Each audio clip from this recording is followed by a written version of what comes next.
Hello folks, welcome to our Holy Land Tours channel. This is another inspirational impromptu video. I was just going for a walk and decided to record another session from Armenia and to invite you over to Armenia as I'm walking here and getting some fresh air and tell you a little bit about Holy Land Tours, what it's all about, and show you on the screen. I'm going to minimize my screen so you could see the whereabouts of Armenia, Mount Ararat, Holy Noah, his family, and how he got to. And also I'm going to pan up to show you the stars, folks. I hope you could see them. There's basically lots of stars in the sky. It's a clear night, 46 degrees Fahrenheit, which is about 8 degrees Celsius above freezing point. So anyway, no, you have to see it, folks. I hope you could see the stars. I'm going to pan up just one more time and pause for a second, and then I'm going to return to my stories, folks. I'm being inspired again today, and today I'm recording on my GoPro camera that has a little handle so I could show you around, and it's a little bit more convenient than holding a phone, basically. So the last time I was ill prepared, this time I'm just slightly better prepared, just a tiny bit more convenient for me to be holding this GoPro camera. About the same thing, but it's just more convenient when you have a little handle. So anyway, and it's smaller, so it's not like my phone.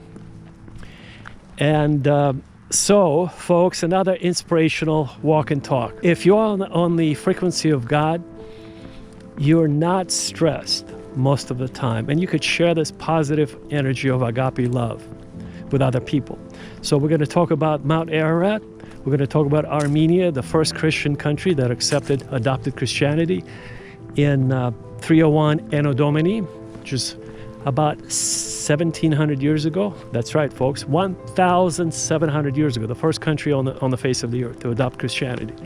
That is Armenia. We're going to tell you about the climate. So I mentioned 46 degrees right now, 8 degrees Celsius, 46 Fahrenheit. So, typical fall, winter weather. So occasionally we get snow in Armenia, not today, but occasionally we do. So it's kind of like, and by the way, we're surrounded by mountains, kind of like Rocky Mountains, but all around us. During the summertime, though, the weather is more like Arizona. It's very dry. So it's warmer, but it is, if you go up in the mountains, it's a little bit cooler. So anyway, most importantly, Holy Land Tours. What is it all about? Well, we're building a community of devout Christians. So first of all, this is a channel for anyone. We welcome anyone and everyone who is a Christian, who is a Muslim, who is a follower of any other faith or denomination, who is a spiritual seeker.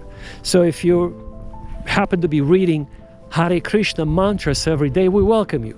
If you read the Quran, we welcome you. If you read the Bible, of course, we welcome you as a brother or sister in Christ. So all are welcome. And our community is called Noah's Ark Eco Village. It's based on the famous Findhorn Foundation, or the Findhorn Eco Village in Scotland, that was built by the Caddies. Peter and Eileen Caddy have traveled across England. They're from England in their camper that they call caravan over there. So, and they drove all the way up north until they reached Findhorn Bay, which is the furthest point in Scotland that you can reach. And so they stopped, pitched their tent, just like Holy Noah did, and they started their community called Findhorn Eco Village. And last time, folks, I told you about their wonderful community, and I forgot to mention, the whole point of me mentioning to you their communities. Not that it's just an eco-village, but what's so special about it, and it's remarkable, it's marvelous what they do there, folks. Nothing grows at that latitude at Finnhorn Village or eco-village naturally. So it's a supernatural situation. Since 1962 Anno Domini, they've been growing the crops 3 times, 4 times the normal size. So when they get the cucumbers, zucchinis, tomatoes, you name it, it's several times larger and more prolific. The harvest is much more prolific than what you might expect. But most people don't even expect anything, folks. And so what they do, you might be asking, how is it possible to have a harvest when nothing grows in the sandy soil, and it's not very fertile, and it's sub-zero temperatures during the wintertime, constant winds, gusty winds, gusting at maybe 100 miles an hour occasionally, maybe a little bit less. But the point is, how is it possible? Where do you find the methodology to plant your seeds and have a decent harvest? Well, folks, they pray over the harvest. They talk to the plants inside their little greenhouses. I'm going to bring up on the screen everything I'm talking about so you could see it in high definition. So what they do is they talk to the plants, they pray to the plants, and they're on the frequency of God. So at least they're on a higher frequency than most people. Because most people, folks, they're on the frequency of the news channel. Whenever you watch the news, which I highly recommend that you don't watch the news, you just get the weather channel. Wait until the weather comes up, and then you watch the weather forecast, and then you turn it off, because it's designed to dumb you down and keep you far away from God, or from the creator of the universe, or from the frequency of God. So what is the frequency of God, folks? So let's discuss it all. We're going to talk about the dark energy discovered by the astrophysicists not that long ago. And dark stream, or the dark flow, is the force that is 10 billion light years across, that is pushing our galaxy, Milky Way galaxy, to accelerate and travel at the speed of 600 kilometers per second. Folks, we're traveling at phenomenally fast rate of speed right now.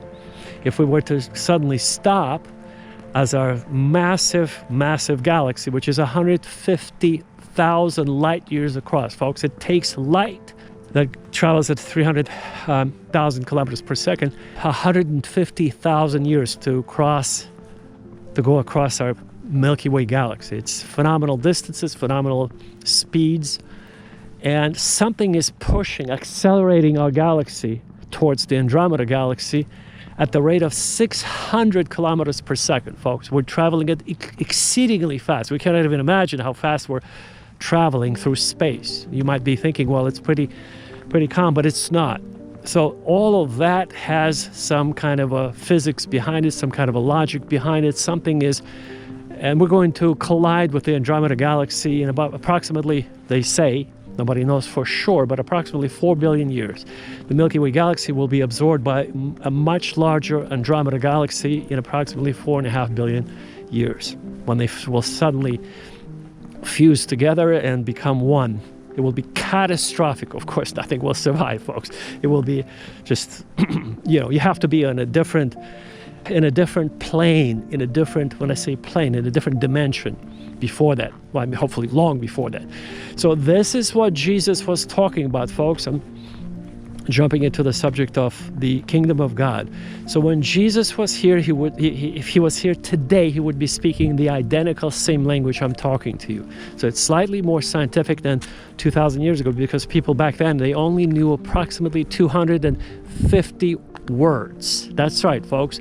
He spoke Aramaic to them. Aramaic is kind of like a vernacular Koine Greek of the Greeks, but it was the Koine version of the simplified version of Hebrew. Aramaic is a descriptive language, and so Jesus masterfully used 250 words to basically project his message, eternal message of life. So that's just a feat in linguistics, folks. Most people today, we know approximately most educated people know anywhere between 10 to 20,000 words. So he spoke 250 words, and with that kind of vocabulary, he was able to circle around on the same subject and speak through parables and deliver a message. Give to Caesar what is Caesar's, and give to God what is God's. That's just quite remarkable expression. It's so simple, so elegant, so just remarkable, folks. That is linguistics at its best. How to use 250 words? Well, that's what Jesus did. And so if he was here with us, he would be speaking the same language that I'm speaking. So God is speaking through me right now, through the, I'm on the frequency of God, so he's speaking through me. He's using my vocal cords to share with you his message, his soul. And so when the galaxies collide in the distant future, when our galaxy, the Milky Way, will collide with the Andromeda galaxy, we have to be living in a different parallel universe, parallel dimension, parallel newer galaxy to survive. So there are innumerable dimensions, folks. This is what angels, an angel is a biblical term of Greek origin, which angelos, it means a messenger. These are simply what the Bible calls ministering spirits. But what that means technically, using a scientific language, these are multi-dimensional higher beings that have subtle matter. They operate on a sort of they deal with different kind of reality. So we live in a three-dimensional world. They live in 64 plus dimensional world. So we cannot even comprehend. We cannot even begin to comprehend, because mathematics, if you know higher mathematics, is able to describe an 11 dimensions using mathematics, but not our logic. So even though it's on paper using mathematical formulas, we cannot understand anything above 3 dimensions. Now, mathematics just recently was able to describe an 11-dimensional universe, which we cannot comprehend. It's not like you go to a grocery store, you pay them with Bitcoin, and that's your biggest achievement, right? Meaning you don't pay cash. You don't pay cash, that's an achievement, folks. That's quite an achievement. So 11 dimensions we cannot comprehend. 64 dimensions that the angels operate in, we cannot comprehend. So Jesus would describe that in order for us to transition from this, and by the way, there are myriads and myriads and myriads of life forms out there, folks. Like last time I told you about this cute little fox named Alfie. And I also forgot to tell you, folks, again, I'm going to circle back and tell you why I told you that story. I mean, it's about kindness. I'm promoting kindness, but it's a life form.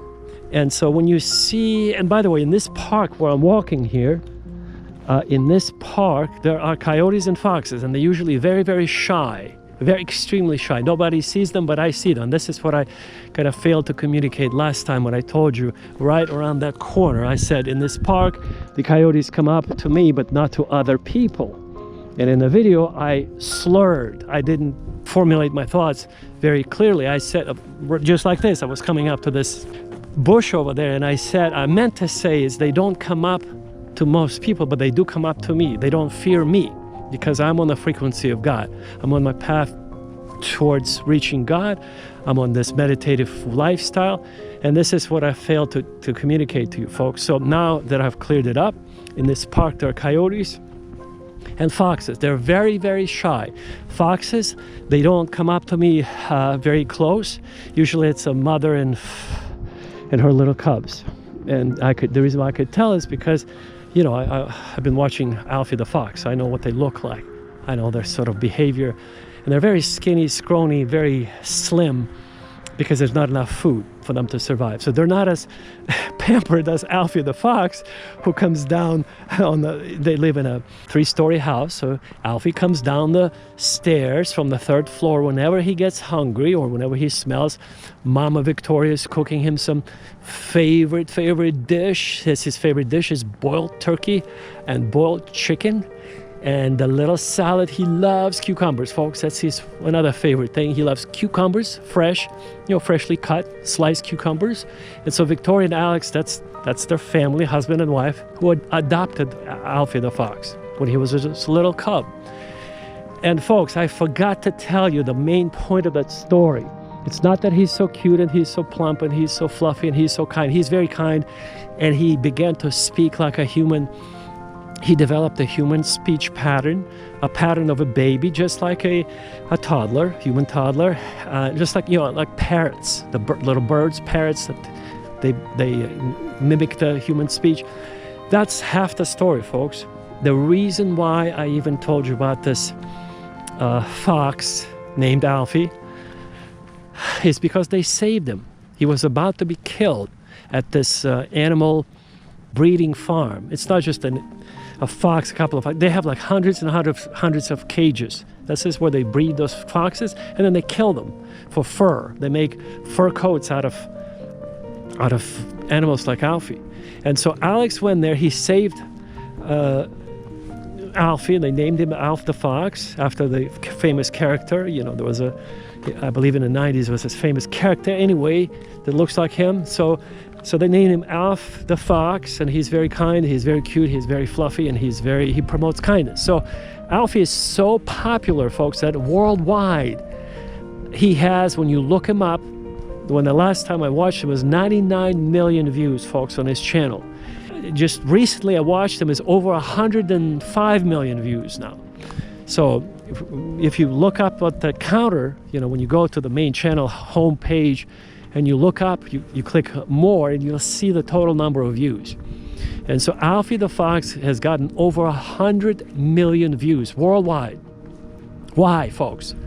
Because he promotes kindness. People are lacking kindness. They need kindness. Kindness is a sister of love. Love is the language of God. It's the frequency of God. That's his frequency that emanates from God, from the core of his being. And so his messenger in this world was Jesus the Christ. The Christ, folks, is not a last name. It's a title. In Greek, it's a biblical term of Greek origin. Everything I'm going to be I'm going to be sharing with you in multiple languages. I'm going to be sharing with you some Greek, Arabic, some French, some Russian, some Sumerian, some Akkadian language, some Aramaic, and a few other languages. Ancient Persian, which is not the same as Farsi today. It's a different language, different structure, different. They used cuneiform writing system in ancient Persia. So it's a completely different world, folks. All it takes is a database of information. This is what I'm sharing with you. So if Jesus was around today, he would be using the same language. So in order to pass through this prison of a cell where we're at, Earth is the lowest planet. So every planet has life on it. The reason why we cannot see angels, or in Greek, angelos, or the messengers, is because they operate in multi-dimensional universe. We cannot see them. We're very primitive. We're kind of like Alfie the Fox, folks. The reason why I brought him up is because he is given to us. The animals are given to us so that we won't get an ego. When we see Alfie the Fox, hopefully we get a smile on our face. Even if you see a puppy, folks, if you see a puppy on the street or a kitten, stop and just pause and just smile. Take your time, a few minutes. It's not going to delay your day or your life that much. God has given you this opportunity to connect with the sea and animal, to realize that it was made for you, as a reminder, folks, that we are also created beings. And unless we get this reminder, we get this high egos. Like we forget, we think we have email, or we can trade Bitcoin, and suddenly we have this gigantic ego. Today we made $3,000. But what if you lost $442 million, folks? Bitcoin went down from $127,000 per Bitcoin to $67,000. What do you do when you lose $443 million? Well, you better have some self-control so you don't hang yourself.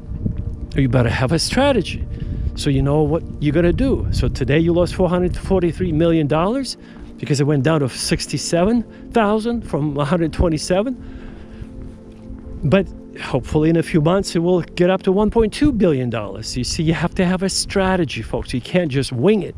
Winging it ain't going to cut it, folks. So back to the story of Jesus and the frequency of God. So his story translated into plain English is the salvation story, that, you know, we must be seeking the kingdom of God and the rest will be added onto us. Absolutely true, folks. I agree with it 100%. So what he meant by that is we must be focusing on higher frequency items. So lower frequency would be money, sex, and food. Higher frequency items would be prayer, meditation, and fasting.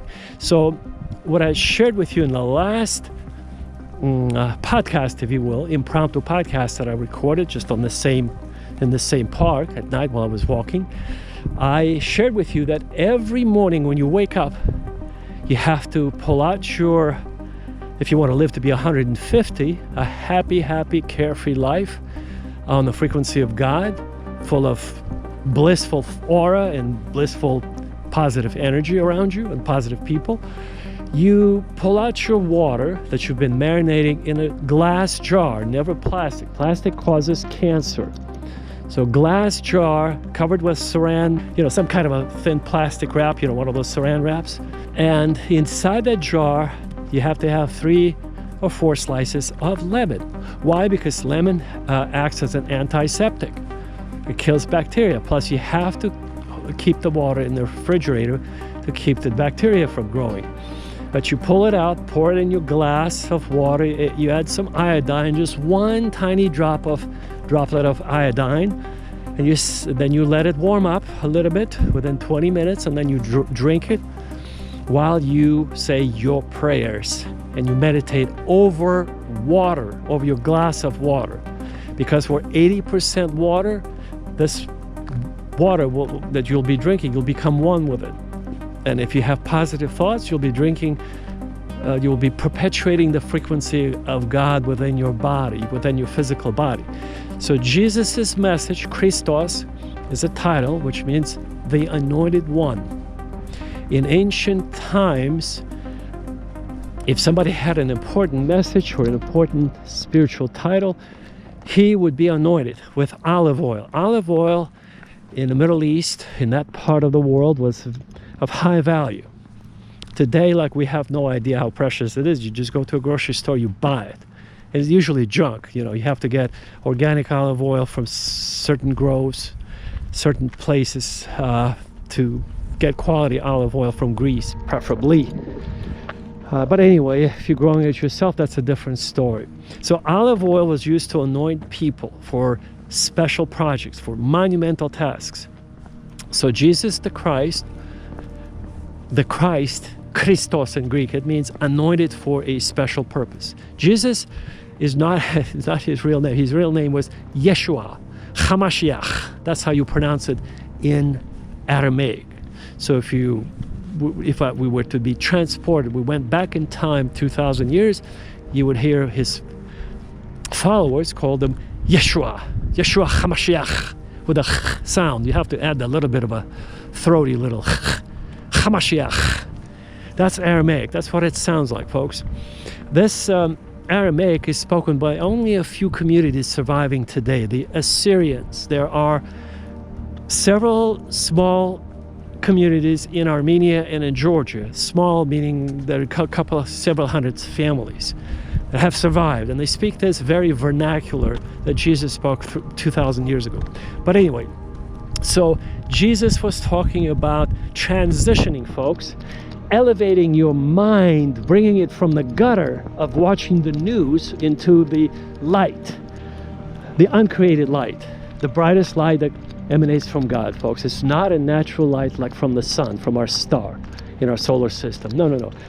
This Neotic light, this uncreated light, is the brightest light that we cannot see with our physical eyes. That's the point, folks. We cannot see it, but it's all around us.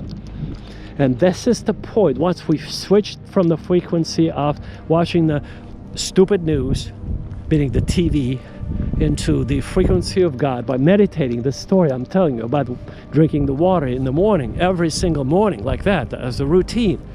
You wake up in the morning, you don't do anything. You don't turn on your computer, your phone, your gadgets, your iPhones, the iPads, your anything. You just get up and you don't say hello to anyone. You don't walk your dog. You go to your prayer room, your prayer closet, your prayer rug, your prayer spot.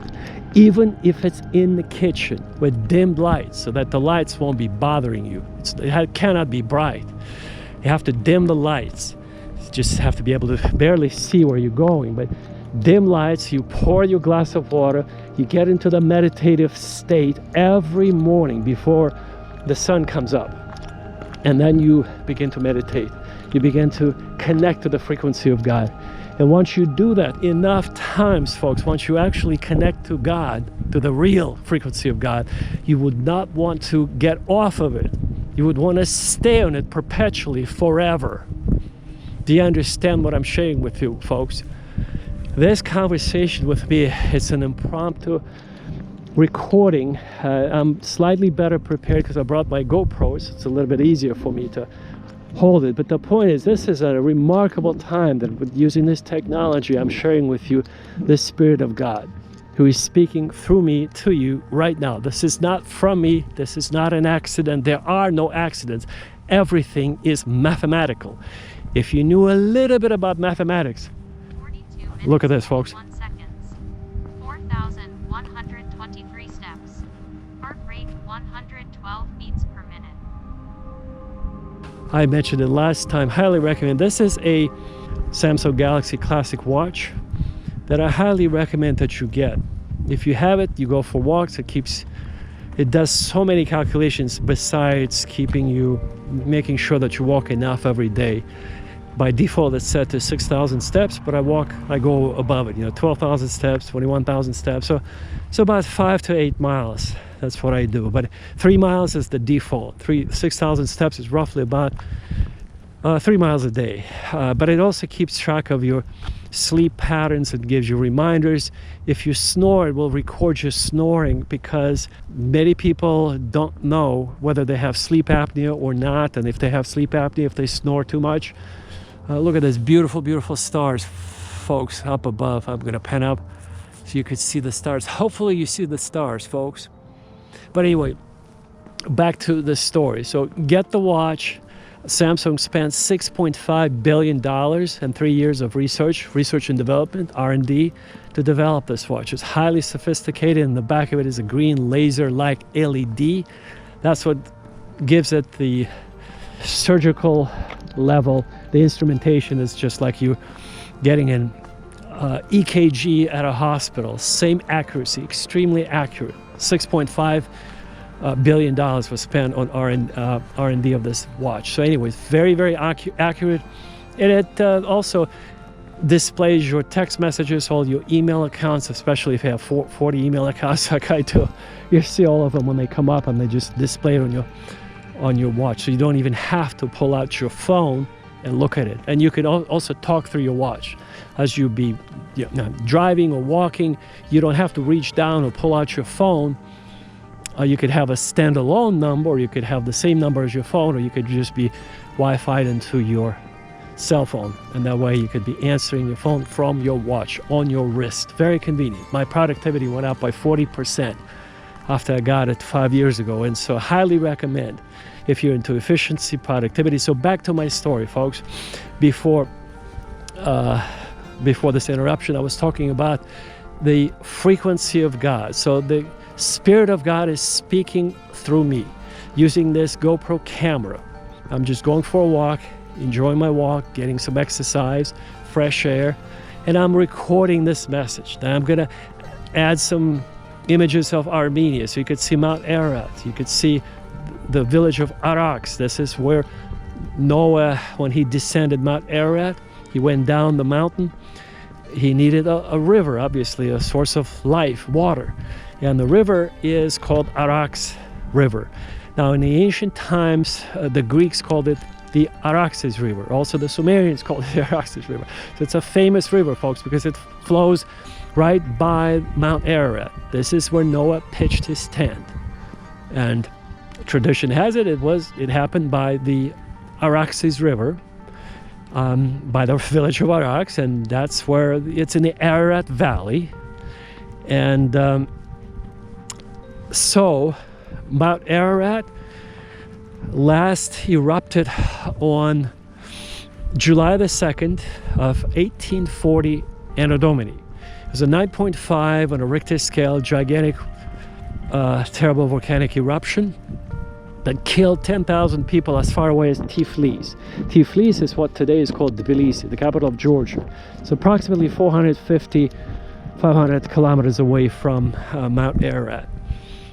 How did the boulders get there? Well, because it was a catastrophic volcanic eruption that basically simultaneously occurred with the earthquake, a horrible earthquake that killed everyone in the Aqoṛi village.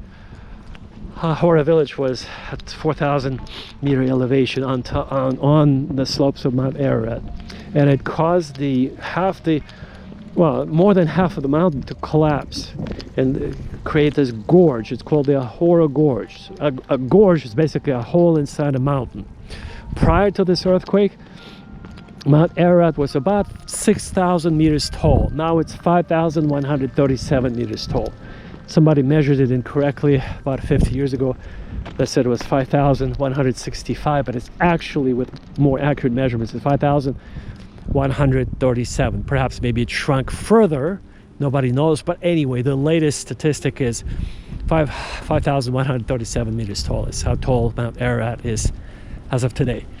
So it shrunk from 6,000 meters before 1840 Anno Domini earthquake to a 5,137 level, which is, by the way, where it stands today. Lost more than half of its mass. Something like 15 trillion metric tons was destroyed in that violent volcanic eruption, and it basically took down with it all everything, all the villages, you see there were a number of villages around Mount Ararat. It took them all out. It took them all out with boulders flying at almost supersonic speed, from the mountain. And so that was a reminder that it's a very new mountain. It's only, folks, it's very new. Ararat is only 1.2 billion years old, whereas Mount Everest is 65 billion years old. So it's a tremendous difference in age between those two mountains, and they're made from different materials. Mount Ararat is made of soft lava, which comes from, when you look at the pictures from space, you can see Mount Ararat has these striations that kind of sort of basically molten lava that's solidified on the surface after the ejection from the earth, folks. I guess the lava got ejected and then solidified, and it kind of flowed down the slopes. Now, Mount Everest, or Jomolungma, what they call it, is 8,000, above 8,000, 23,000 feet, folks. 8,000 meters tall. It's not made of lava, folks. It's made out of tectonic plates, made out of continents, folks. 65 million years ago, when Eurasia was moving towards India, what we know today as the subcontinent of India, when it used to be one plate. Then it just crumbled, and it brought up from the bottom of the ocean, Taikis Ocean, the portion of the bottom of the ocean is at the very top of Mount Everest, long story short. So anyway, 65 million years old, and the one that was at the bottom of the ocean is 600 million years old, folks. So everything that you see on top of Mount Everest and K2 and all the Himalayan mountains, they're made out of a different material than Mount Ararat. Mount Ararat is soft, and it's very new, only 1.2 million years old, and Mount Everest, or Jomolungma, is very, very much older, 65 million years old, and the top of Mount Everest is 600 million years old, because that's the bottom of an ancient ocean that was pushed up. The crust of the bottom was pushed up to 8,000, elevation of 8,500 meters, 23,000 feet. So that's the story. That's why they look different. That's why it never erupts.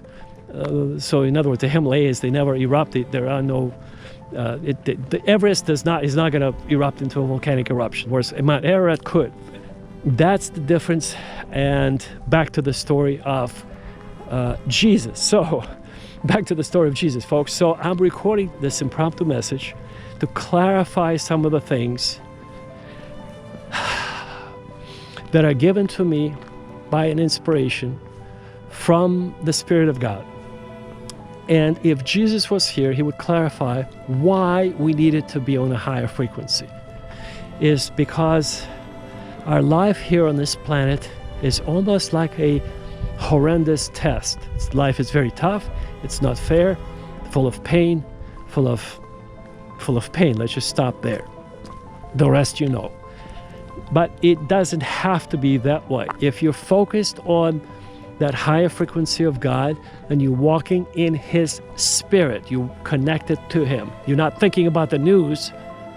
You know, those people who barely read, well, I mean, some of them read it very well from the teleprompter, and they read the news, the negative news, to program you negatively so that you'll be all scared and you'll be all in one little under the bed. You'd be hiding under the bed with 7.5 billion people on this planet being scared of this or scared of that or scared of everything. That's how news get the ratings. That's why everybody likes to watch negative news, to be scared and afraid and super negative. So, but you have to do the opposite. You have to be counterintuitive and never watch the news other than the weather forecast.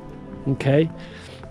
And that way you'll be on the frequency of God, more so than on a frequency of the newscaster who's paid to read you the garbage news. So Jesus was saying, unless we become like these little children, we shall by no means be able to enter the kingdom of God. And he said it because his disciples, the 12 disciples who were around him, were keeping the children at bay, meaning they forbade to come to Jesus, thinking they were distracting him. They were, children would be perhaps being too playful, too loud, too distracting because the adults wanted to listen. But Jesus said, forbid them not, allow them to come to me, because for such is the kingdom of heaven, folks. So what is it about the faith of a child, folks? What is it? It's the innocence. It's the simplicity. And children are on the frequency of God, more so than the adults. And so our goal is to go back to that time when we were children and get on the frequency of God. And then you'll be able to walk on water. That's the Father's secret that he told us. If you can get back to your childhood years, get on the frequency of God, you'll be able to walk on water, heal the sick, cast out demons, and raise the dead. That's right. You'll be able to raise people who have died because Jesus said so. I'm going to pull up on the screen so you could see it. So it's not some joke. He said so, that I'll go to my Father, I'll send you a comforter, and so you shall be able to do the same things I've done, even greater things. But what could be greater than raising people from the dead, folks? Well, that's the teleportation. This is what I'm going to pull up again on the screen so you could see it. There are 5 incidents of physical teleportation in the Bible. The most famous one of them is found in the book of Acts, folks.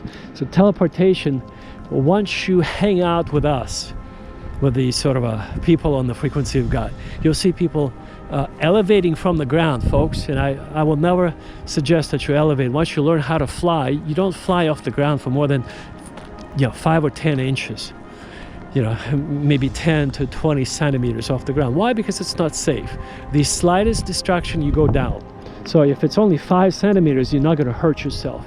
But if it's, if you're going to be flying, 5-10 meters above ground, and you lose concentration and you go down suddenly, like a rock, you can hurt yourself in a really bad way.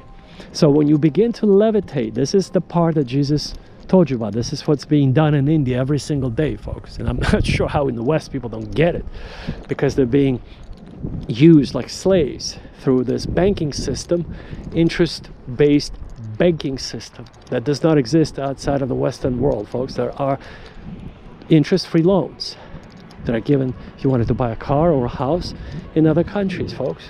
Like under Islam, it's forbidden to charge interest under the penalty of death, because that's essentially servitude. That's you're enslaving another human being. And so in the West, people are worried about mortgages and money, whereas in other countries, under the Sharia law, they have riba-free loans or interest-free loans, folks. Did you know that? Well, so in India, folks, people are not concerned about these Western stupid things. So they fly in the air. You can see many videos of that on YouTube, folks. At quite high rate of speed. And I would never ever recommend this, folks, to you. Never. Once you learn how to and by the way, we're going to teach you that. It's called the agape meditation from these scenes. So Jesus went through Armenia to Tibet and India. This is where he was taught these things, and then he taught his disciples, and it got passed on to the Essenes. And the Essenes is the last religious group of people that held to these beliefs and to these practices, to these methodologies. I'm going to teach you this methodology. So what you do is in very simplistic terms, it's a meditative practice that you could do every day. Look at it, folks. I'm going to pan up to show you the beautiful stars and planets. I hope you could see it. It's absolutely just gorgeous. Wow, see, how often do we look up, folks? Not very often, I would say. And we should be looking up very often. So this practice, folks, the agape meditation is, what you do is, if you live in a city, you go to a city park. As far away from people as you can. So there's no people or animals around you. You turn off your phones, you turn everything off. No people, nothing, folks.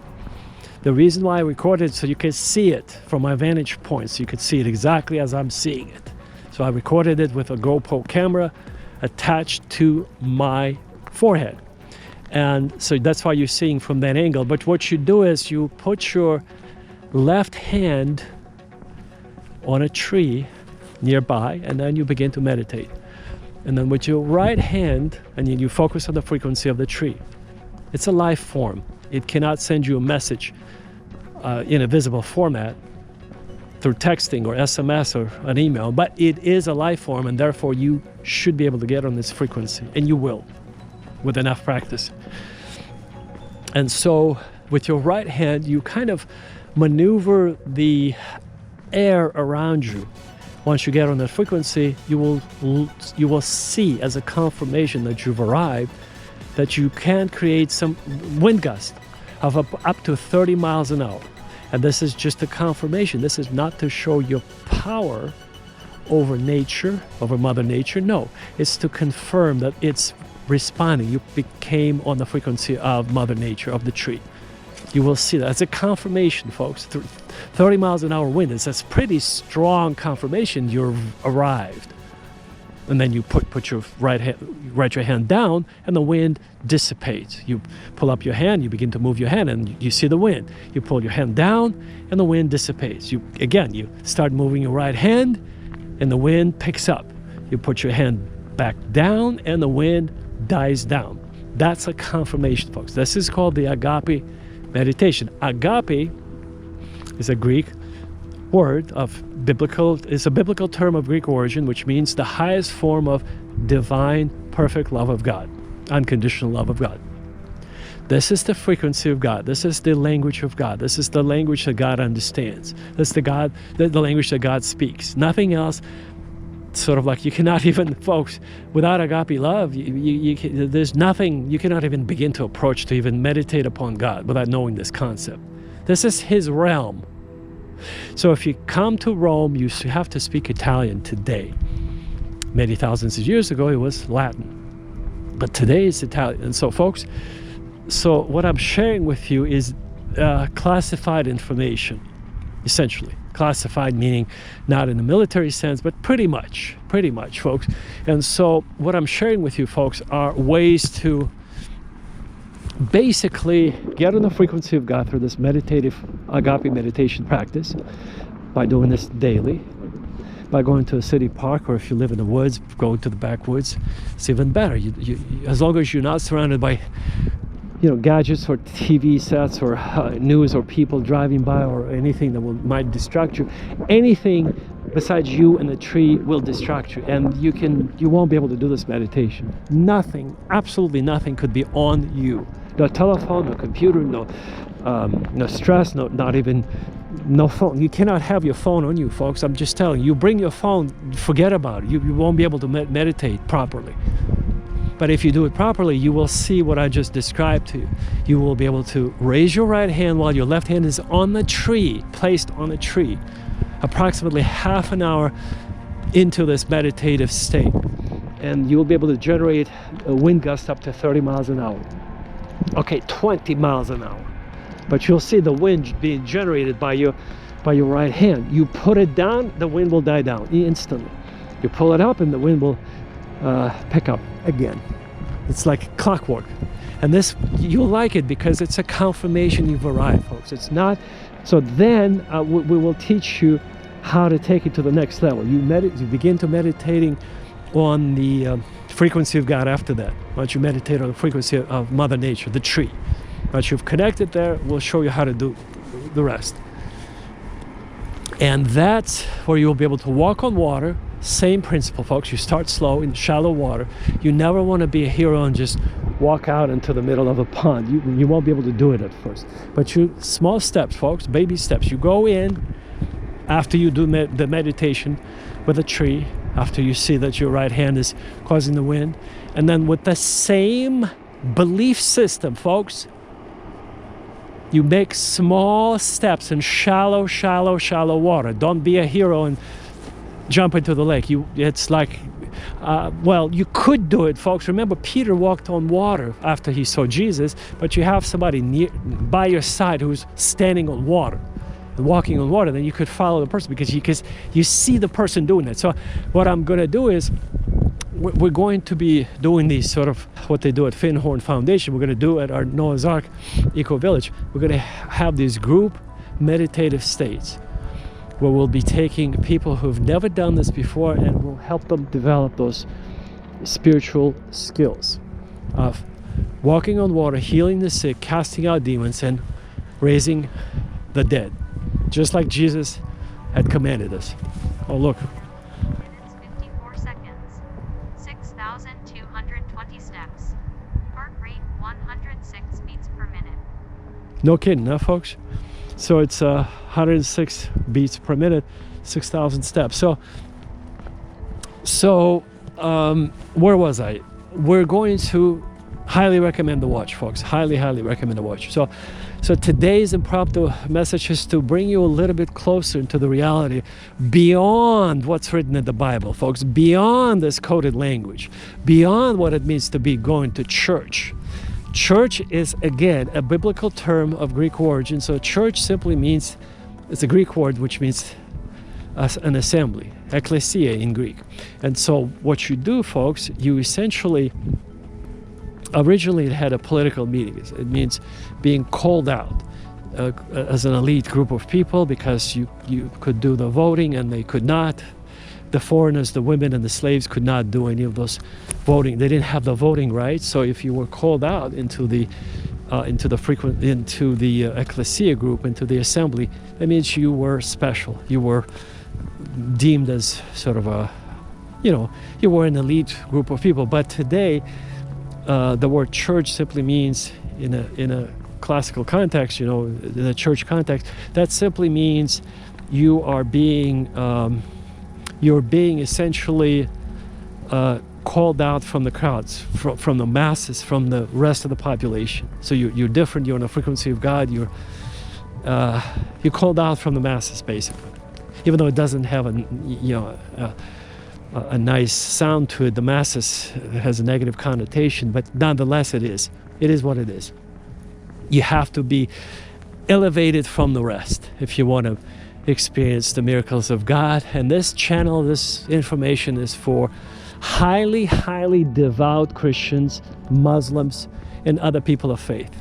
So this is for elevated people who are more or less advanced, or who are seeking for this advanced knowledge. This is not for your everyday local yokels who just want to criticize everything. No, this is for people who are searching, who are on the path, very special people who will be invited to our community in Armenia, to our Noah's Ark Eco Village. And we'll be focusing on taking you around. By the way, all the guests, so first of all the guests will be invited from the United States, from Canada, from France, from England, from Australia, from Germany, from Japan, from Korea, from all those countries that, it doesn't make it, from globally, from anywhere. We'll invite people from China, from North Korea, from South Korea, it doesn't make any difference, folks. We don't discriminate. We don't look at peoples as through ethnicity filter or through nationality, through their passports. It doesn't make a difference to me, folks, what your nationality is. The reason why I speak English is because today it's a global language. And so I have to speak English to you, to our audience, because that way I have a chance of reaching a much, much wider audience. You know, pretty much 8 billion people more or less speak it or at least understand it somewhat. So I have a chance of reaching 8 billion people versus, you know, any other language would be a limiting factor. So back to the story, folks, of Jesus. Today he would be speaking this more scientific language. Let's smell this tree, folks. If we don't have any roses to smell, let's smell this tree, folks. What a heavenly aroma, folks. It's incredible, folks. It's absolutely incredible. Yeah, when you smell the roses, don't have roses to smell, you have to smell the trees. And this evergreen, this spruce tree is absolutely, is a lovely aroma, folks. Very, very nice. So anyway, so let's continue our spiritual dialogue, folks. All it is a dialogue. I'm connected to the frequency of God. I'm recording my voice and putting up on the screen nice pictures of Armenia, Mount Ararat, Noah's Ark, and the place where he pitched his tent, to paint you a picture. The reason why we called it Holy Land Tours is because we invite people from around the world to visit Holy Land, the original Holy Land, which is Armenia. How so, you might say? Well, folks, we have Noah, that we call Papa Noah in Armenia, because we are all descendants of Noah, obviously. He pitched his tent in the Ararat Valley by the Arax River, or Araxes River, and by the village of Arax, and this is where we are, folks. You'll see the Ararat Valley. We'll take you to the Arax River so you can see it, and we'll take you up Mount Ararat if you'd like to see it, or you could just look at the Mount Ararat from a distance if you wish. But for those daredevils who like to climb the mountain, we'll take you up the mountain if you're capable of actually getting there. So, but we'll have to know in advance about your plans, because if you want to climb Mount Ararat, there's quite a few things that we have to do before we do that. So a few permissions we have to get. It's a very, very sort of like it's a well, it's not, it's a special zone, folks. We have to get some permissions, we have to get some, you know, expedition gear and guides, and we have to have some horses and donkeys that will climb up to 3,000 meters and then they stop. See, the horses and the donkeys, they're oxygen deprived. They cannot go above the 3,000, maybe 3,200 meters elevation. They stop and they begin to fall down and they become disoriented. Now, human beings can go up all the way to 5,000 meters. If you're in a healthy condition, you can do that. But we'll have, just in case, some oxygen tanks for you. And now the only problem is, folks, you have to realize it's rather risky, because if you're willing to climb it, you have to know what you're doing. You know, because it might snow, it might rain, it might suddenly, like, go from, you know, pleasant sunny day to suddenly negative 40 degrees weather. That's what Celsius means, Fahrenheit, and wind gusts up to 120 miles an hour, and lightning bolts and this and that. It's just horrible weather, and then it just changes again, and on and on and on. It's constantly changing. So it's not that sort of it's a very, very finicky mountain with the weather. It's you never know. It changes on the dime, literally. It changes on the dime, and you don't know what to expect. But on lucky sort of a July days, yeah, when it's sunny, you can see it's sunny for hours and hours and hours. We have to just get there 3 days before, because everything has to be scheduled.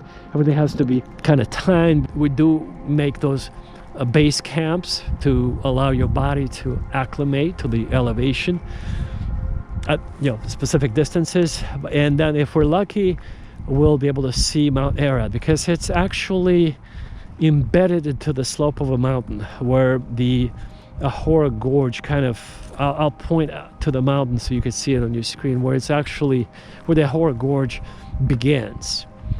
and it's embedded into the slope of the mountain, and then you can actually see it if the glaciers will recede enough in July. You see there's a bunch of, basically there's a lake on top, a small lake, not a big lake, but just above the lake you'll see there's a little crevasse. It's a little, how should I put it, it's like a little cave, if you will, but if we're lucky, we'll see the glacier basically receding.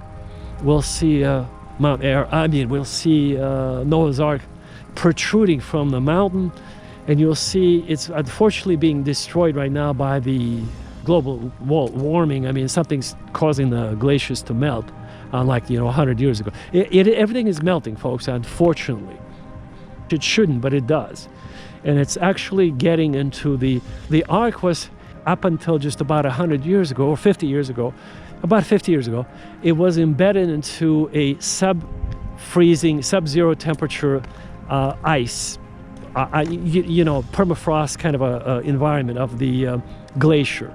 Now the glacier started to move and kind of break away pieces of Noah's Ark, and it's melting. There's water that's flowing. There's a lake, a small lake, but it's a lake. You can swim in it if you want, at that sort of a 4,500 meter elevation. So it's really like a different planet. Plus it's very dangerous, because in order to get to that spot from above, if we go from the top, we would have to be stepping over those glacial ice-covered little paths, which we don't know how thick they are, if we're going to fall through them. And so anyway, it's a really very, very, very tricky situation. I'm just sharing with you what it's like if you want to see the Ark, or if you want to just see the mountain from a distance. And so if you're not capable, if you're not in good health, if you don't know if you can survive, if you won't be oxygen deprived at such altitude, then you're better off just looking at it from a distance. Very beautiful mountain. But if you really want to climb it, you just let us know. We'll take you up. We'll climb it together so you can see it. We'll come as close to it as possible, to the Ark as possible, at a safe distance. So in other words, we're not going to push you into the into the abyss. If you want to see it, go the same. No. We're all going to be roped up. There's lots of safety, and then if we all, if you slid down, you're going to be hanging on a special cable, basically, safety cable. So there's safety net, etc., etc., etc. So anyway, folks, so this is our kind of a introduction to Holy Land Tours, where we want to welcome all of the spiritual seekers, Christians, Muslims, people of other faiths, to come to Armenia. Those are the devout Christians, first of all. These are the people who are constantly, they're beyond this sort of a superficial biblical living, especially in the West, where everybody's, bamboozled by the demons to believe nonsense, and they never grow spiritually. They are developmentally arrested at the age of 5, I would say, even maybe 4. But if you want to grow further, if you want to elevate your spirit, if you want to know the Bible, if you want to know the Quran, if you want to be able to learn how to walk on water, how to heal the sick, how to cast out demons, how to raise the dead, well, that's where you need to be, in Armenia with us. And we'll teach you all these Bible mysteries. And remember, Peter walked after Jesus. When Peter was sitting in his boat, and he saw Jesus walking on water, and he said, "Lord, if it is you, allow me to follow you." And Jesus said, "Come." And Peter walked, and then he became afraid, folks. You see, it's human nature, this defective DNA, folks. Defective DNA to the core. I mean, you see a person walking on water, you respect this person. I mean, he didn't think Jesus was some freak. He didn't think Jesus was some schizophrenic. He didn't think that Jesus was some maniac. No, Jesus was a respectable figure in his community. So Peter shouldn't have any doubts, but he did, folks. He was the most daring character of the 12, usually with a bushy beard and sort of a spirit of thunder. But he saw Jesus walking. Why would you want to doubt? What is it? He was walking on the water. He suddenly realized, folks, this is human nature. He realized human beings are not supposed to walk on water. As he began to drown, like folks, he was a fisherman. Like he was connected with water in some way. And he began to cry like a little baby. Help me, I'm drowning, folks. He's a fisherman. But because he was under these circumstances, folks, he was walking on the water. What does it mean, folks? You see, human beings are not supposed to be walking on water. No way. So his entire, what we call today modern word, paradigm began to shift. He became afraid of his own eyes, what his eyes projected into his retina and into his hippocampus, into his prefrontal cortex. So his brain began to see images that he's actually like walking on the water, folks. Like he was walking on the water. It's like, how could this be, folks? Well, Jesus is walking. He's fine. Straight spinal cord. No fear at all. And then Peter, the man of thunder, the strong man with the bushy black beard, who had a very limited vocabulary, but nonetheless, he said, I'm drowning. Lord, help me. And Jesus, of course, he smiled that he came up to him and pulled him up by his hand and pulled him up into the boat, of course, folks, because at that point, when you are drowning in the water, folks, it must be the worst kind of fear. And this is why we will never teach you how to, once you begin how to elevate yourself off the ground, folks, you just go 5 to 10 centimeters. Okay, whatever, inches, doesn't make any difference. 5 to 10 inches or centimeters. You just slightly above ground and you stay elevated, and then you come down. And if something happens, you just flop down like a little kitten. But you safely flop down. You're not going to break your legs, folks. 5 centimeters, that's nothing. But you will be, this is the agape meditation, folks. You'll be able to elevate, levitate, float, and then you come down or flop down. Most people flop down. They experience this sort of a Peter's reflex. Peter, the guy who couldn't walk on water, he got scared and began to drown. Yeah, once you begin to levitate off the ground, you get very, very scared, and then you plop down like a little kitten on the ground. Safely, folks, safely. The key is not to go up, but to stay just slightly above ground. This is what many, many, many, many, many yogis do. And by the way, folks, this is not even my forte. This is not my cup of tea. This is not my focus. This is not my thing. It's just one of the exercises we do and then we forget about it. This is not what we practice every single day, folks. What we practice every single day is the frequency of God, because that's our ultimate goal. All of those other things are just, as Jesus said, they'll be added on to you. We must focus on the frequency of God, or what Jesus called on the kingdom of heaven, because they didn't know what frequency was, folks. They didn't have electricity back then. They didn't have email. They didn't know what dark flow is. Dark flow, remember, is that powerful force that accelerates our Milky Way galaxy to 600 kilometers per second speed. They didn't know what a galaxy was back then, folks. That's why he used this silly language of, kingdom of God. Folks, it's the frequency of God. That's the proper language today, because we're much more advanced today than 2,000 years ago, thank God. And so he would be speaking this very same language today to you right now, if he was with us. But he's speaking through me, through the Spirit of God, through his inspiration, and that's why I'm simply sharing with you what the Spirit kind of shares with me. How nice is it, huh? I'm just GoPro walking, enjoying the beautiful fresh air, and this is how it works, folks. This is why I'm so happy that we have this freedom and technology to share it and use the technology for good.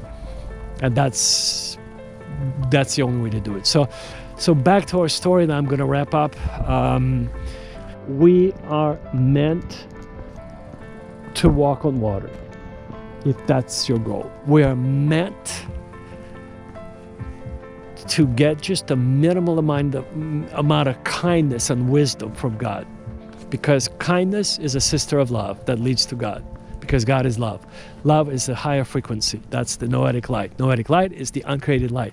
Uncreated light is the light that is the brightest thing in the universe that shines, but we cannot see it. Our physical eyes cannot see it, folks. It's everywhere. This is what the astrophysicists have recently discovered. It's called the dark matter because it cannot be seen. This light is what pulls everything together. This light is the glue that holds everything together in the universe.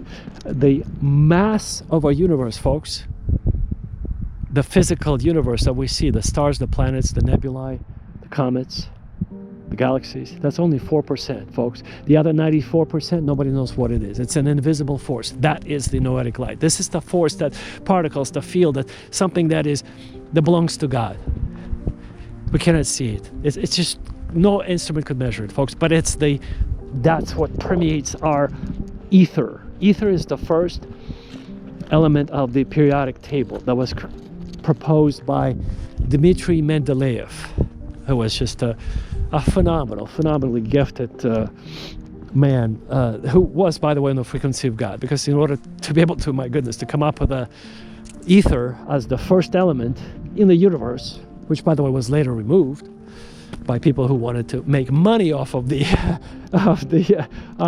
something more practical. They wanted to have gold and silver, but not ether. Ether is like free and it's for everyone. They didn't like it. So, yeah, Dmitry Mendeleev, he put it in his table as the number one element, not hydrogen, but ether. So, folks, ether is what holds everything in place. This is what this glue. This is God's frequency, God's light, noetic light, and everything that we know in the universe that we cannot see. That is ether. That is God's frequency, folks, for the lack of a better word.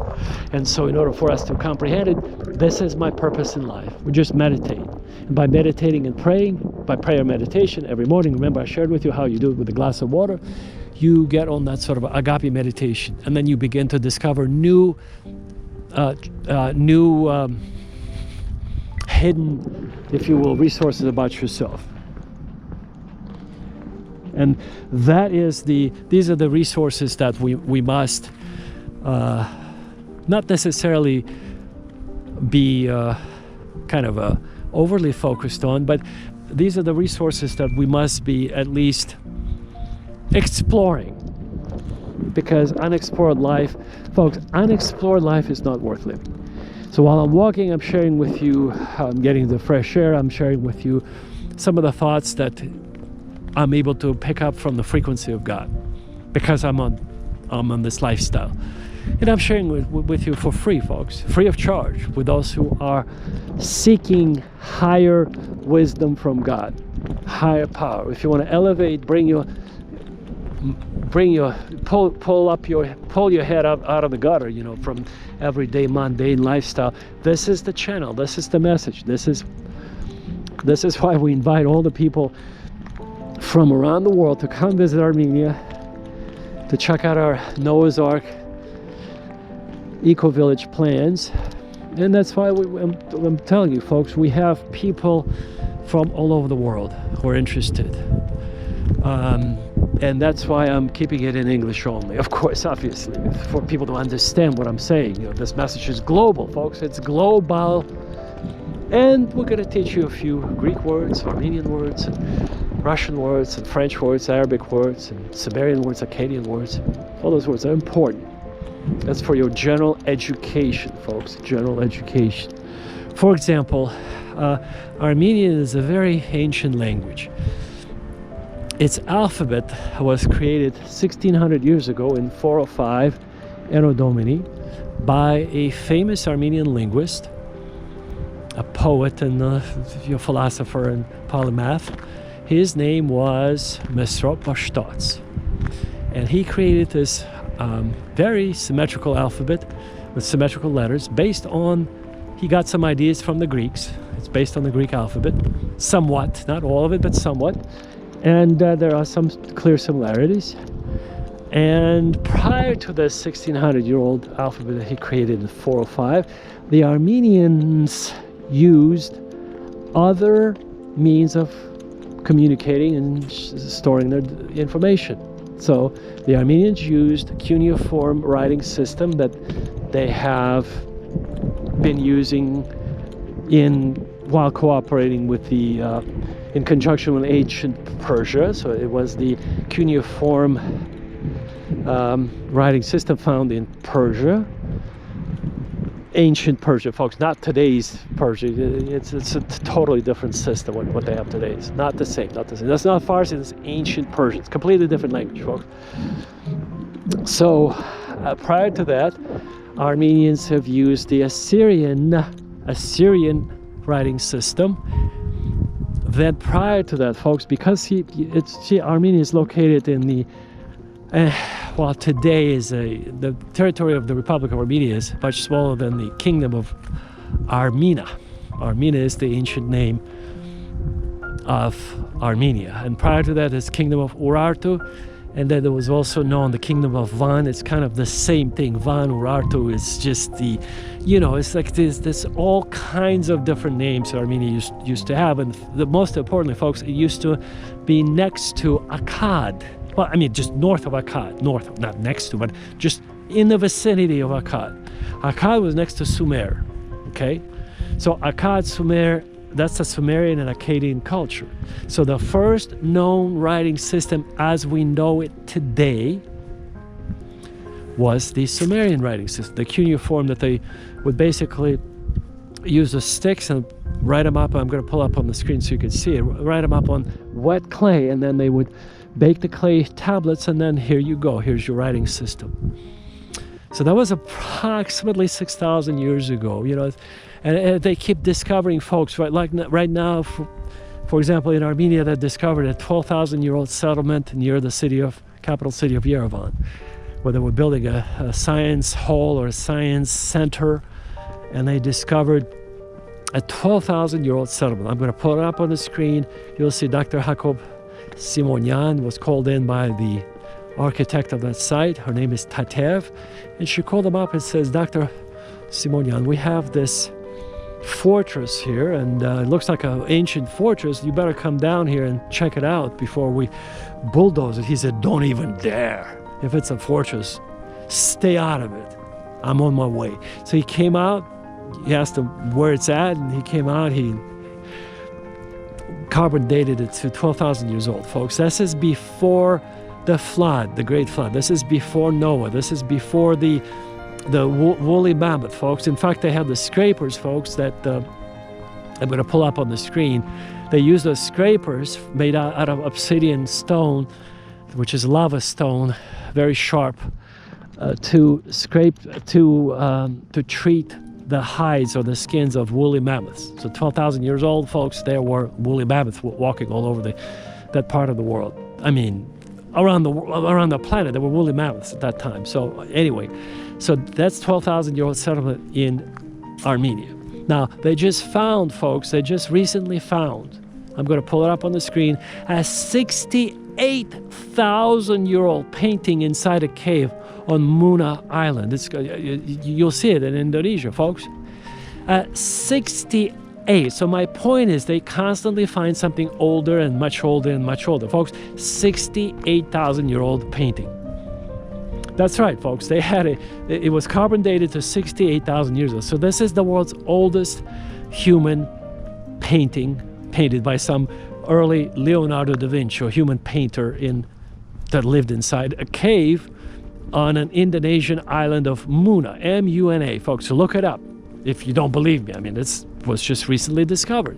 So they used to believe, like somewhere in France, they found this 35,000-year-old cave painting, and then there was a 40,000. Everybody debated, because how is it possible, 40,000 years? And now, folks, it beat all previous records. Folks, can you just for 1 second picture this, 68,000 years ago? And this is not the limit, folks. I'm sure they'll find something even more ancient. But you see a hand, it's a hand stencil of a man who blew some organic dust from the ground, which was rich in iron. That's why it's painted red. If you see red, that's what it is. It's ochre. That's the name of the substance. O-C-H-E-R.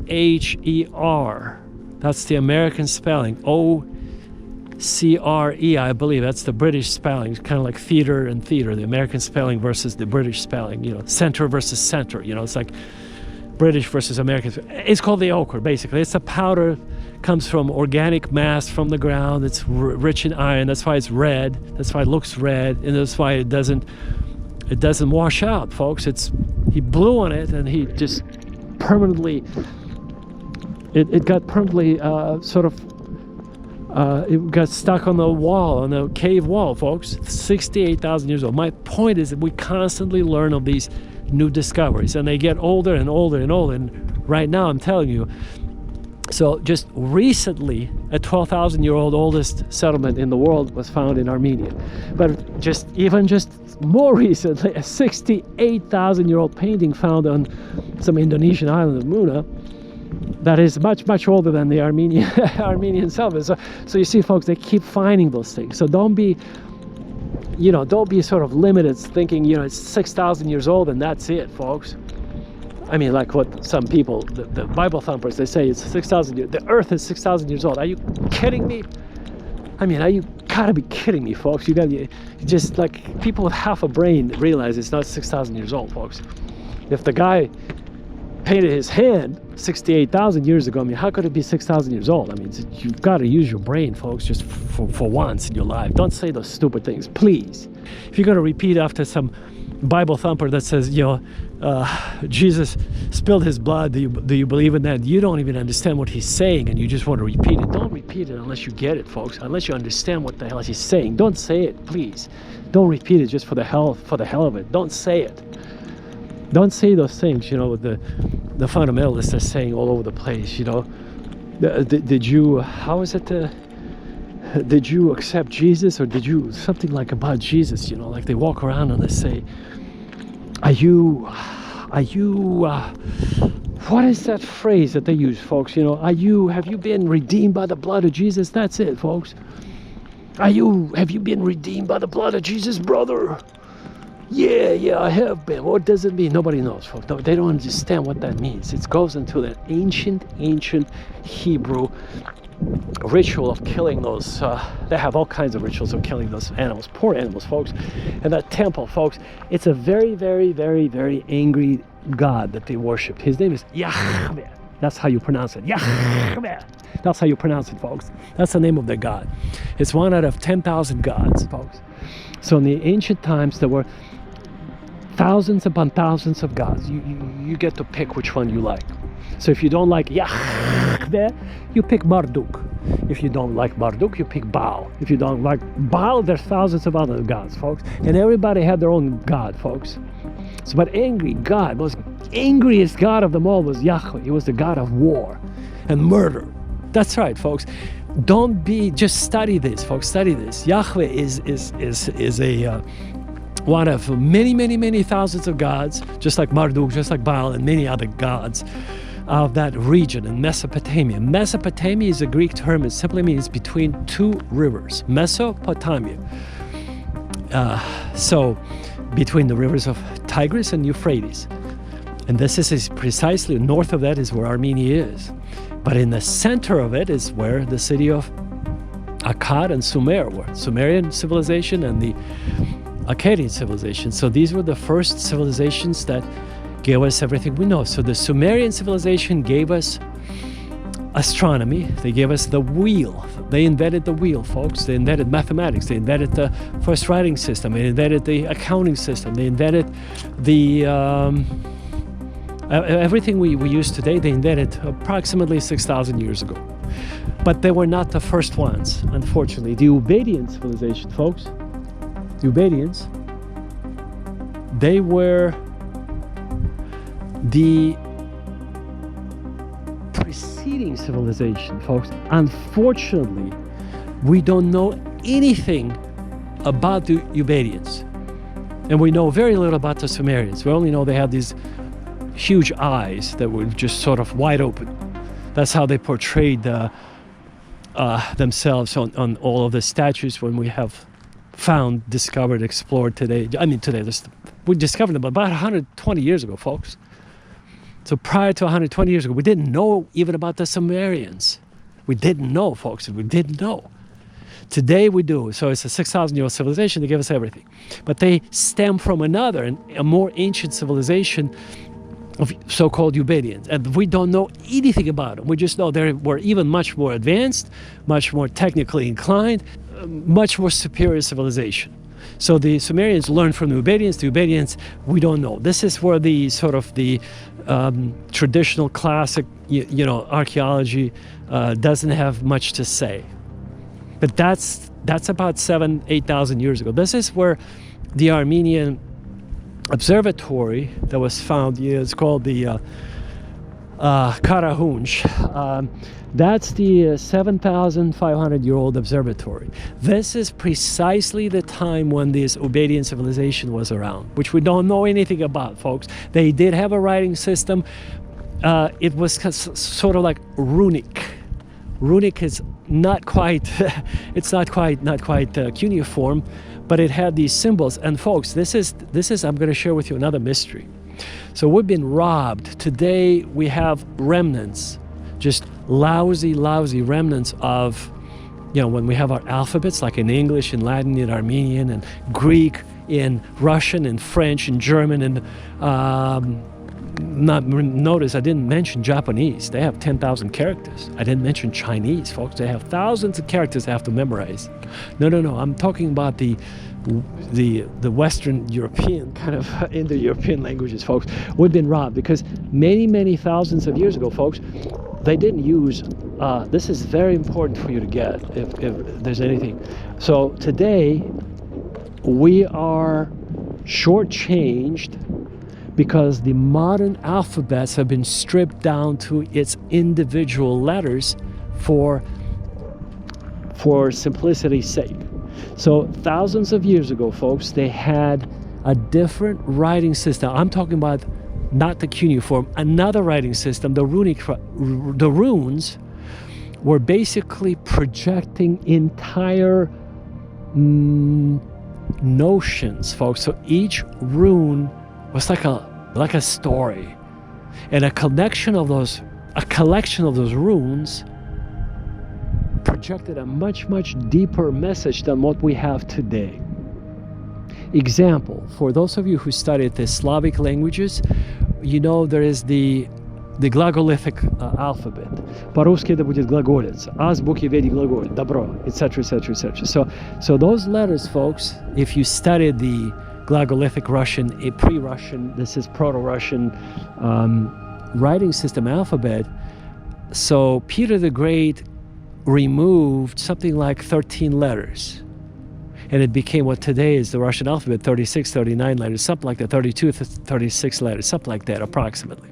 The point was there were more letters. What Lunacharsky created in 1918 reform of the Russian language, unfortunately after the 1917 October Bolshevik Revolution, they stripped down some letters, and by removing those letters, now the Russian people don't know how to say the world versus peace.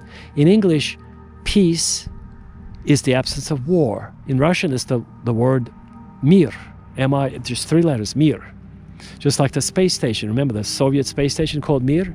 And so is cosmos of the world. In Russian, it's mir, spelled the same way, after the 1918 reform. This is very important, folks, because of Lunacharsky reform.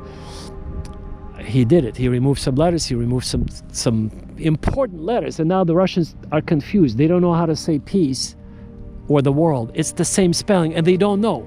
Like many Russians don't know. If you ask them, what does it mean? Does the space station Mir, does it mean peace? The absence of war doesn't mean cosmos, and they don't know. Nobody knows, folks, unless you talk to the author of that program. He is the only person who named it who could tell us what he meant.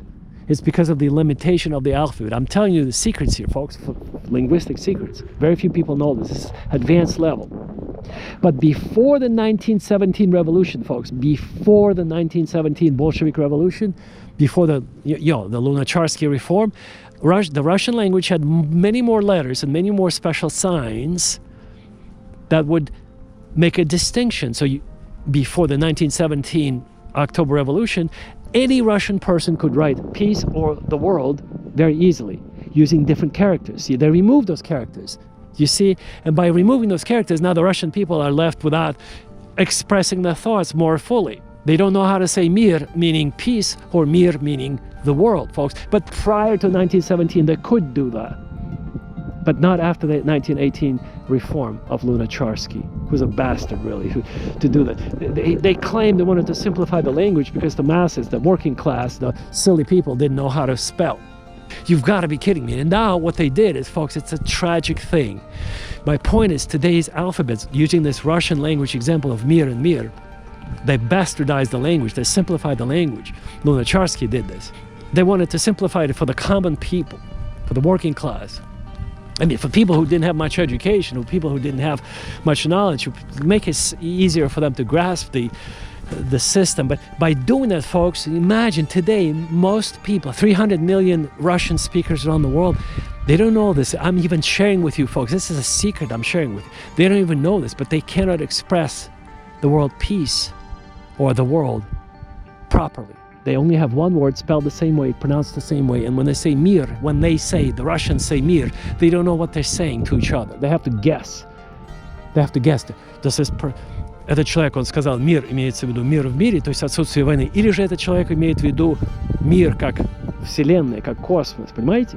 То есть физический мир.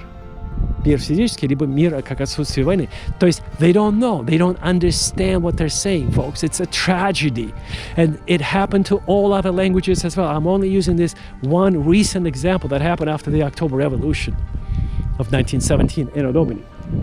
And by the way, the reason I always say Anno Domini is because as a Christian, folks, we should stand our ground. Because the secular people keep replacing Anno Domini, which means in the year of our Lord, with CE. And when they put CE, which means common era, they're replacing the biblical Christian Christ language from their writing. And the reason I keep saying Anno Domini, I want to emphasize that we should not be afraid of that. And I suggest you do the same if you're a Christian. Because otherwise all the secular people will be writing BCE, which means before common era, or what we would say as Christians, before Christ. So don't be afraid of that, folks. Say before Christ, say Anno Domini. Don't worry about it. You're not going to break your tongue. You're just projecting to the world your belief system as soon as you say that. You have to say Anno Domini if you speak English. So anyway, folks, so this is where we are. The Russian language was bastardized in 1918 after the reform, after the October Revolution of 1917. It happened to many other languages, and prior to this process of simplification, folks, see, like even the glagolithic, Proto-Russian glagolitsa, азбуки вери глаголь добро, it had a meaning attached to every little character. And it was much, much, much deeper meaning than just А, Б, В, Г, Д, Ё, Ж, З, К, Л, М, Н, О, П, Р, С, Т. Понимаете, о чем я говорю? То есть, so it's not just A, B, C, D, E, F, G. No. It had a meaning. So A had a sacred meaning. It was sacred, folks. Our language is a sacred tool of communication. Most people don't know how to handle it, how to manage it. It's a shame. Most people use any language, English or Russian or French or German, only 0.00001% of it. They don't know, folks. They don't know. They barely know how to use it. Barely. And our goal is to elevate our minds, get into meditative state, and learn. I'm sharing this knowledge with you so you will understand that before these reforms, languages were much deeper, much more sacred, and you can actually do those things effortlessly. Like if you say, when Jesus said, go to this mountain, and the mountain obeys, folks, it's because he meant when you're on this frequency, when you understand that your language has the power of God built into it. If you're on that ancient, meditative, runic mentality or frequency, really is the best word, folks.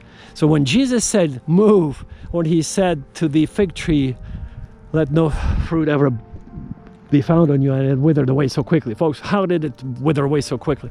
It's because Jesus is on a different frequency. And he used the language, remember, 250 Aramaic words in a different way, folks. He put all of the ancient, sacred, hidden knowledge attaching to every sound, to every... Folks, this is divine. What we're doing right now, we're communicating. This is divine. We just don't know it. So the Russian language, again, 1917, October Revolution, they decided to simplify it for the simple people. And they bastardize it to the degree that most Russian people today don't even know how to say the world or peace. So that space station folks, mir, nobody knows. Nobody knows. I ask many people, I ask through every encyclopedia, no, we don't know if the author of that phrase meant peace, the absence of war, or if he meant the world. And some people say it's both. I mean, how would we know? I mean, come on now, don't say this is both. We don't know unless he said so, the author, the person who named it so. Because after 1917, folks, you see, I might even pull it up on the screen. You see, prior to 1917, you used a different letter. And that different letter meant peace. And after October 17, they removed the letter so it's spelled the same way. So there is no way to distinguish which meaning was attached to that word. Mir meaning peace, or the word. It's really something. And that is an example of how most modern languages today are limited in their expressive connection to the sacred. Where in the past, when the runic writing system was used, folks. So let me give you an example. So my point is, I will end with the glagolithic. So the modern Russian alphabet, 36 words or something like that, letters, I mean. Prior to that was glagolithic, was 41. Peter the Great removed 13 of them or something like that. He removed a whole bunch of letters. But prior to that, folks, the ancient Russian runic system had 12,000 characters, folks, just like the Chinese and the Japanese, folks. 12,000 characters, because every single character, it wasn't a letter, folks, it was like a story. So you had to go through it, and it was very deep and sacred. So when you wrote A in runic alphabet, folks, in runic writing, it's not an alphabet, it's a writing system. You were operating in the realm of the divine realm of sort of like the impossible. You could actually change history with it. You could actually change reality, physical reality with it. You could actually, if you wanted to, make people feel better just by writing a certain message to them. You see, it's very complicated, very complex, and very few people even know about it. But we're going to delve into it, the runic system. Really was popular in Scandinavian countries, in some of the Slavic cultures, and again, prior to the glagolithic Proto-Russian writing system, there were Russian runes that were sort of like tied to the Vedic tradition. So you see there is an enormously close tie between the Russian, the Slavic, and the Vedic tradition, because the Vedic culture, folks, it goes back 430,000 years ago. Again, remember, we just discovered 68,000 years ago. 1 hour, 44 minutes, check this out. 26 seconds. 10,408 steps. Heart rate 118 beats per minute.